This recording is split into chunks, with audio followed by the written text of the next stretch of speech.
මෙන්න හොන්තු ඇවිල්ලා හරි සුවදයි. හලෝ මඩ කලත්තේ වගේ හලෝ බඩගිනි. අප්පා කුස්සිය නම් අල්ලන්න එපා පැටියෝ කුස්සිය අස් කරලා නැහැ මම්මී දැන් තමයි නාගෙන ආවේ. තාම ලෑස්තිුත් නෑකෝ. මං හරිම අමාරුවෙන් ආවේ. කොහොමද පැත්ත හැරෙන්න බලන්න. අර දොර වහමු. කො බලන්න. මෙන්න රාමිමා මැතිණිය ඇවිල්ලා වා ලස්සන ගම මතය කරේ. හරි ලස්සනයි හලෝ ගම.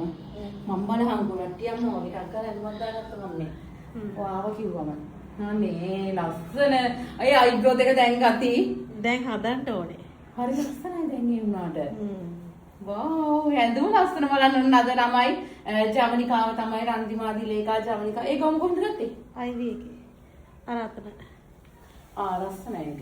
මාරම ලස්සනයි හලෝ ගම. හොඳට ඒක නිකන් පාටි වෙයර් එකක් විදිහට අදින්න පුළුවන්. ඔය පාටි එකකට යන්න දාලා බලන්න. ඔව්. බලහන්කො මම නිකන් වට්ටියක් වගේ කොණ්ඩෙන් එහෙම උඩට වැඳගෙන රන්දිමාගේ ලස්සන කවර. මගේ ගම මොකද? ලස්සනයි. මේ ගම වල මතකද? ඔය ගම නෑනේ.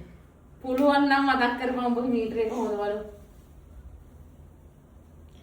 ඔයා මේ ITC අන්න හරි පළවෙනි පාරට රන්දිමා මැතිනියව හම්බුනේ මම මෙන්න මේ ගම වැඳන් ගිහිල්ලා මෙයා මාව දැක්ක ගම වව් තිලේක ඔය හරි ලස්සනයි කියලා ඇත්ත කියලා මං කිව්වා ඒක. කිව්වා දැන් හැබැයි පොඩ්ඩක් බඩ තඩි වෙලා තියෙන්නේ. ඒ දවස්වල ඔච්චර බඩ ගෙඩියක් නෑ.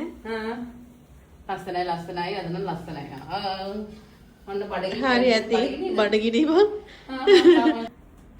මට බයිනවා. මොකද්ද බං හැමදාම ඔය එක වගේ ගවුම් මදින්නේ. ඒක ලස්සන එකක් හදලා කියලා.